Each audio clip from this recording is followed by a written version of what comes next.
Good morning, guys. Good morning. So, Tony Leon rejects the suggestion by Helen ZILLE that he could make a great ambassador for South Africa in the US. He also criticizes the manner in which IBRAHIM RASOOL handled things in America, as well as his arrival, the way he was welcomed at the airport, saying that welcome was of an activist instead of a former ambassador. Anyway, guys, welcome to South Africa Lately, a channel that discusses South African trending news. We do, however, grab here and there from international news when it is trending enough to be brought here. Please do understand that I'm not a politician. I do not have deep knowledge in politics. However, I am a South African citizen who's also a voter, and I do believe that my views count when it comes to political affairs of our beautiful country. So without wasting much of your time, let me share the video with you so that you hear what Tony Leon said. I'll be back with my closing commentary.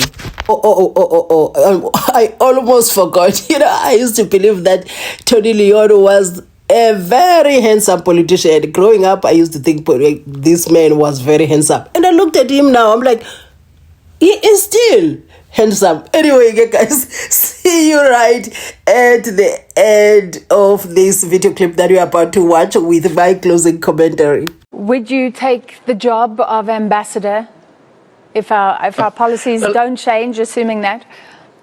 No, well, probably not. But look, this is a hypothetical speculation. It really arose, and I thanked Helen ZILLE directly, and I'll do so now for her very generous comments because she nominated me.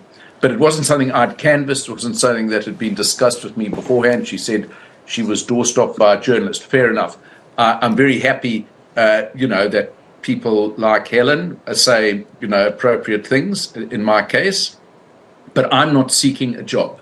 I am seeking, though, that South Africa should put its best foot forward and actually start to decide whether it's going to subordinate some of its policies that aren't advancing economic growth, job creation, and getting down our unemployment to other considerations. Yeah. That's what I would like to see. He was following instructions. If it wasn't in the toolkit of instructions, then he was acting outside his instructions. I mean, and I speak from experience here. I once got a rather stiff note from the Director General of DIRCO when I raised a matter with him entirely in the privacy of secure communications about an aspect of South African policy at the time.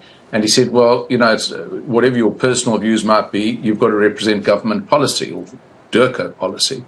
And that's what ambassadors do. If you find you can't do it, you must come back. So what RASOOL said was completely outside the norm of a diplomat speaking in a foreign country to which he's accredited, even if he is speaking to a home audience. And, whether or not the action and steps taken by the United States were justified, well, that's another matter. But I must say yesterday his rally at the airport was also the performance of an activist, not of an ambassador. Does it make any difference that reportedly he was trying to get access to the Trump administration and wasn't having any luck anyway, i.e. he wasn't able to do his job anyway? Well, you wouldn't want to be expelled or be made persona non grata, even if you did battle to get admission. Look, leaving aside the personality and the conduct of former Ambassador RASOOL, the reality of the matter is it's our policy, our positioning, and our alignments, which I think are at the heart of the problem.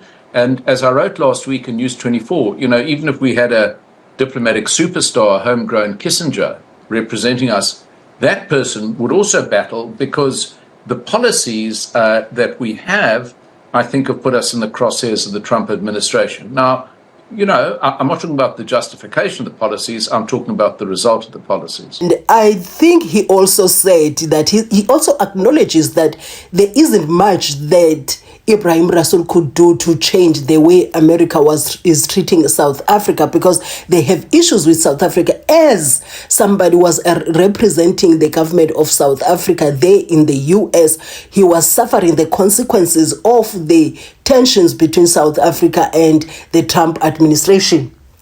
But I would also like him to admit, boldly that they frustrated Ibrahim Rasool in America intentionally by not giving him an ear. So already you're dealing with this person that has underlying issues against the current administration to get, because most of us we have issues, and with those issues no protocol was used to communicate with Ibrahim Rasool. So at the end of the day, they knew that they were putting pressure on him so that they could squeeze him so he could have that best that he had, because they know the outburst rather they know that South Africa is, let me rather say, the ANC is pro-Palestine. So most definitely Ibrahim Rasool is as well. So they wanted to pressure him there. They knew that what they were doing. They knew it very well. So he succumbed to that pressure. So he was frustrated. That's my conversation. So I need people like Tony Leon to say it,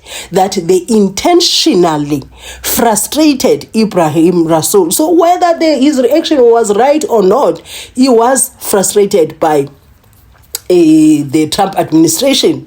And he also talks about changing our policies and whatnot. I think he's talking about international relations. He said we need to check ourselves because that's where the bone of contention is between us and the US. But he didn't say it out there. And also, I know that they have issues with BEE. I have a problem with BEE being criticized and calling for the scrapping of the BEE. Is the BEE done well? No. The BEE is not being implemented very well in South Africa. It has benefited the political elites and whatnot. So what I'm saying is, criticize the manner in which it is being implemented, the people that it is benefiting, how it keeps the ordinary South Africans still suffering, how it keeps us stagnant, not being able to move forward to a point whereby we compete fair and square. Let me tell you something, as black people, we are still disadvantaged. So this narrative by Rob Hessoff saying that black South Africans are scared of competing with white people because white people are the smartest people, white people are the ones that are excelling. We are still at a disadvantage. We are still at a disadvantage. We are not getting the preference that they think we are getting. That's my conversation. So when you criticize BEE, criticize the way in which it is being implemented, or rather call for a different thing to take that space of BEE, because we still need that BEE. I'm telling you right now, we still need it. And it is not helping us as ordinary people of South Africa. So don't criticize BEE and saying that as black people we are benefiting and white people are not benefiting. And I also saw that they say, there's a video clip that I saw saying that white people are suffering in South Africa and whatnot, employment was, and it was still Rob Hessoff. It is a miracle that they are surviving BEE. That guy irritates me. I don't want to lie. He irritates me to the highest level of irritation. Because you see, the fact that the economy is still within the majority of the economy is still in the hands of white people with no intention of taking that economy from them. We're just looking at things that will build us.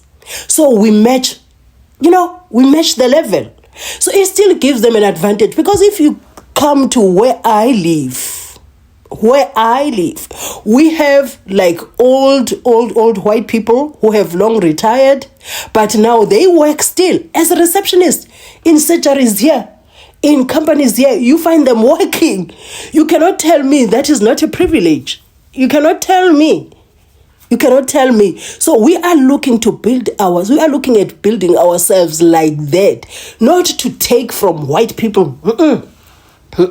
We're not looking at that. That BEE needs to be fixed and put correctly, because it is not helping even us black people. I'm telling you right now, if it was benefiting us very well, do you think I would be talking on YouTube like this to match up whatever income that I have? Do you think I would be here talking like this on YouTube, risking to be disrespected by whoever decides I'm just going to disrespect you in the comment section? No, it is because we are looking for solutions to the problems that we have, and to just group black people that they are lazy is horrendous, because it is the same black people that are working in the farms. to get. It is the same black people that are saying pass here, pass there, pass there, you know, doing hard labor there. So please, we just have to get the people of color in South Africa to a level whereby we compete fair and square. I'm telling you, we have to live our lives to understand exactly what is going on. Anyway, guys, I didn't want to talk about yours, BEE, this part. Just wanted to bring it to you that Tony Leon said, no, I am not looking for a job. So I'm not interested. Hey, guys, if you watched up to here, hey, thank you for watching my videos. And I will see you in my next upload.